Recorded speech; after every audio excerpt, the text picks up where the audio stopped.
Come on through. The moment it began, with cameras ready and parental permission already privately given, the challenge ahead Okay, keep on coming, girls. Thank you. coming as a complete surprise, as these students would be forced to give up their phones for 2 weeks. Basically, would you be willing to give up your mobile phones? We're going to monitor you. Hold on. We're going to monitor you, and we're going to see exactly what the benefits are, whether there's benefits to mental health, whether there's benefits to your sleep patterns, to your general communication. And I just thought, what a really good idea this could be. But going by the expressions in the room, All of your parents have agreed. it's clear not everyone thought so. Some even squeezed their phones to their face before being given 4 final minutes to say their online goodbyes. And that's just a fraction of the time they usually spend glued to their devices each day.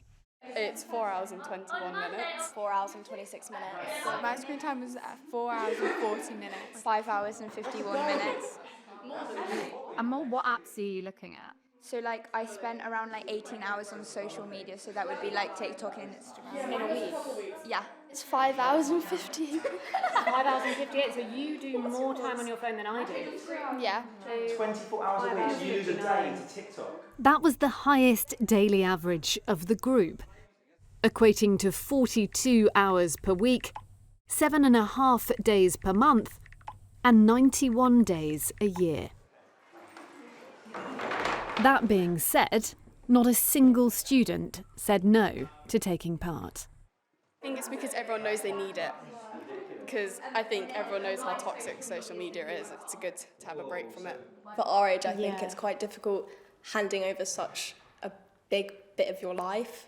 You were crying for a second. Yeah, I'm just like, I don't know, like it's just such, for me it's such a big thing. It shouldn't be such a big thing, but it is for me and I'm really nervous about it. I know I'm addicted, I know I am, but no one really has ever tried to stop me. Also of concern, the lack of regulation in place to stop harmful content filling their feeds. What kind of stuff are you guys seeing? Nothing that makes me feel unsafe, but definitely stuff which is like not meant for me to see, but like not really Appropriate. Yeah, but like stuff which I try to ignore, but it just somehow pops up, even without like wanting it to. It's hard to avoid. I don't know if I'm allowed to say this, but there's a lot of like suicide stuff. Yeah. Like lots of people post, and they don't obviously mean it in that way, but they would say stuff like, if this is my last time, if I don't make it to December or something, just know I love you, or stuff like that. And it's just like hinting towards it. So as year 9 students, you're telling me you're seeing things touching on suicide, things maybe of an inappropriate sexual nature? Yeah, stuff like that, really. And then, body image and beauty standards that in some cases aren't real. Yeah. Research by the Children's Commissioner for England says almost 3/4 of teenagers between 13 and 17 have encountered one or more potential harms online, with the average age that children first see pornography being 13 years old. I've got an 11-year-old at home who will be starting secondary school in September, and he's just got his phone, and it really, we're very strict at home in terms of we've got locks and things like that on it, so he only has X amount of screen time. We monitor his apps and everything else, but that's because he's 11, and I'm sure there are lots of parents with best will in the world who will give their kids phones and actually not necessarily be able to monitor and police that. 2 weeks where the scrolling stops, a rare chance to see what fills the space the phones leave behind. I feel really empty without my phone.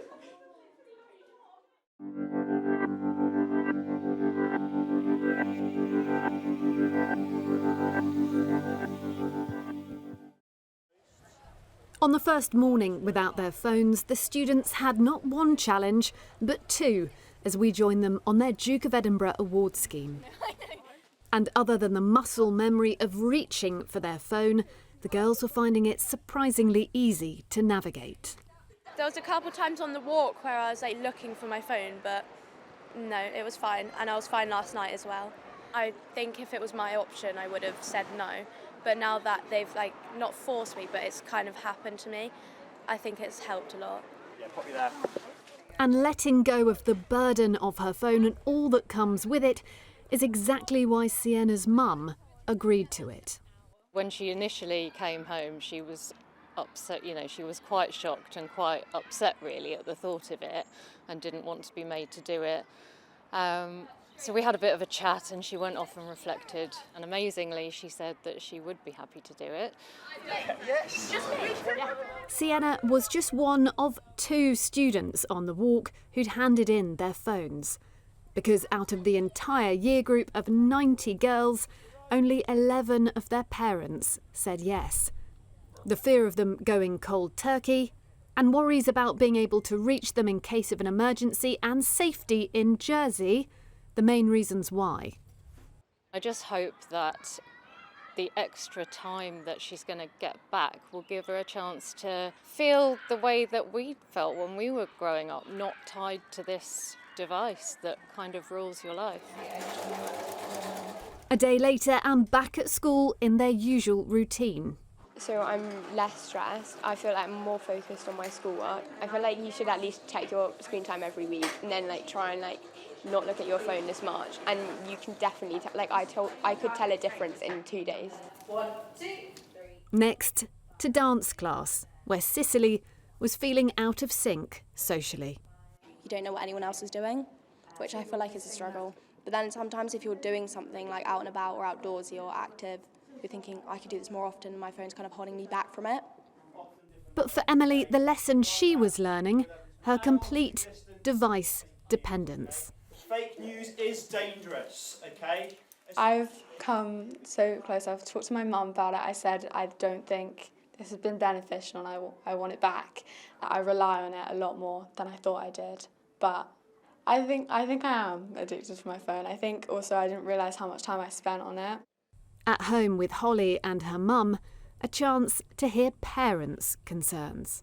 You have no filter, so you could be looking at something and something really inappropriate comes up and you're like, well, if I'm looking at this, what are they looking at? I haven't been exposed to too much, but definitely more than I'd like to be, because you'll scroll upon it and you're like, I don't want to see that. I want to ignore it. But then you look at it for a few seconds and then the app thinks you want to see more of it. And with content targeted to keep the user online for as long as possible, tonight is a stark contrast to normal. It would be Holly in one room, my son in another room, and myself and my husband in the lounge. And it would be, we wouldn't really necessarily see each other. It's hard actually, because you kind of think you've kind of lost your child a little bit. Sometimes we'll shout up to stairs to get them down for their dinner and they don't reply, so we text them. And we're like, that's shocking. Social media only just came into my life, like my mum said, when I was 11. And it's had such a big role that it's kind of separated me from my family. Also taking part, the teacher who set the challenge, now distraction-free at home with his family.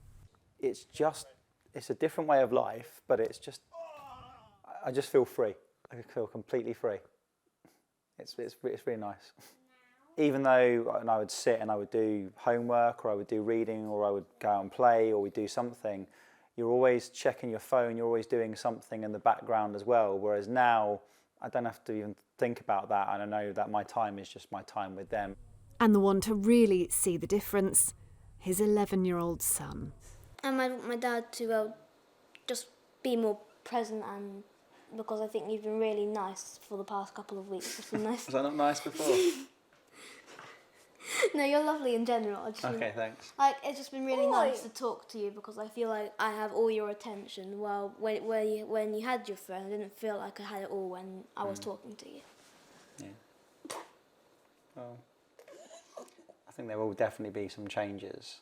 I completely understand why people wouldn't want to take part in it, because everyone's in a fast-moving world, and everyone's wanting to connect and talk and do things, and we always feel like we don't have enough time, but actually I won't ever get this time back. And how does it feel when you want to spend time with your dad, but he is on his phone? No offence, Dad. It's all right. It's a little bit frustrating, because I do want to spend time with you at the end of the day.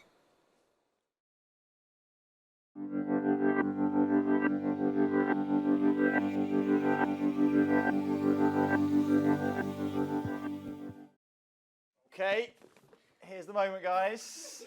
Your big moment. Right, don't turn them on just yet. Who's pink? Pass it down. Blue. Lego brick. Phones they had been glued to 2 weeks ago, now taking a moment to get back to grips with. Oh. Okay, 3, 2, 1, turn them on. I think mine's going to ping. And as the notifications came pouring in, 500 messages on WhatsApp. Oh my god, I can put a password in! Instagram! Did my... you could quite literally hear the dopamine hit. I don't think I've ever been more happy. And just like that, rather than interact with each other, their focus was on their phones, only glancing away briefly at front-facing cameras. But interestingly, that wasn't the case for everyone. Mobile phones has become the only acceptable addiction that we now have in our society. And, you know, if you saw somebody drinking, if you saw somebody, taking too many drugs or whatever it might be, you would put an intervention in, you would do something about it. Yet we saw from the screen time from the girls before they did the experiment, you know, they're on it TikTok 23 hours a week or whatever it is. You know, that's serious addiction. Once the frenzy had died down, I put some questions to the group about what exactly they were opening themselves back up to. Have you ever experienced or seen someone being bullied on social media? Have you seen material related to suicide or comments related to suicide?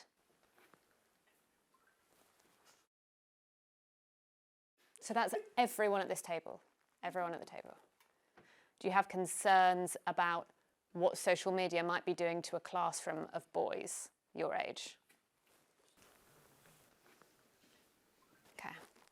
3 girls, who we won't show, said they had seen sexually inappropriate content, and one had been asked to send something she didn't feel comfortable with. A reminder that these students are 13 and 14 years old. Your battery's draining. Oh, I wonder who's here. No, sadly, it didn't actually shock me at all because I just think it's the world that they are growing up in. Like all teenagers, they're exposed to so much. Bullying is probably one of my top worries. It's like before I post something, I think, is this like good enough? It's usually not the nicest comments, and it makes you feel very insecure and pressured to change. Well, when it came from my friend, I felt really bad for her to the point where I felt upset, and I was like, is having a phone a right thing to have? Or like certain things on a phone. And I think people can get anxiety from having phones because it's really overwhelming. And like I said, I'm less stressed. I feel like I've had less anxiety because some stuff on the phones is very overwhelming. I feel like my connection with my family's got a lot better because we do stuff together now. My sister's still young and she still plays games and stuff, and she always asks me to play, and I always used to say no because I was busy doing something on my phone. And now I've like realised how much I've missed like when we were young and we used to play together. And I played Barbies with her the other day, and it was actually really fun, and I'm probably going to do that again. I think without our phones, we have felt a lot more connected with reality instead of the fantasy which is actually on our phones, which most likely isn't real. So I think it's better without them, and I think it's been a lot better for our health and mental health as well. Yeah, I mean, it's sad to know that I spent so much time on it all the time, and then I missed out on so much time I could have had with my family. I think they really need to look at the really big picture, and it does come back to the ministers, but it comes back to parents as well. And parents have got to be parents, and they've got to take ownership of what their children are doing. We give them the responsibility to have their mobile phones, but we also need to make sure and have that responsibility in terms of the content they're looking at, the content they're able to download, the apps they're able to go on. You know, most of the apps children are on really are for 16 plus, but actually you don't really have to do anything to get onto these apps, and actually that is down to parents to monitor. But it's about educating our community and educating everybody, because the damage it's having on teenagers' mental health, well-being, everything, I think it's I think we're going to be in a sad state of affairs if we don't do something about it now.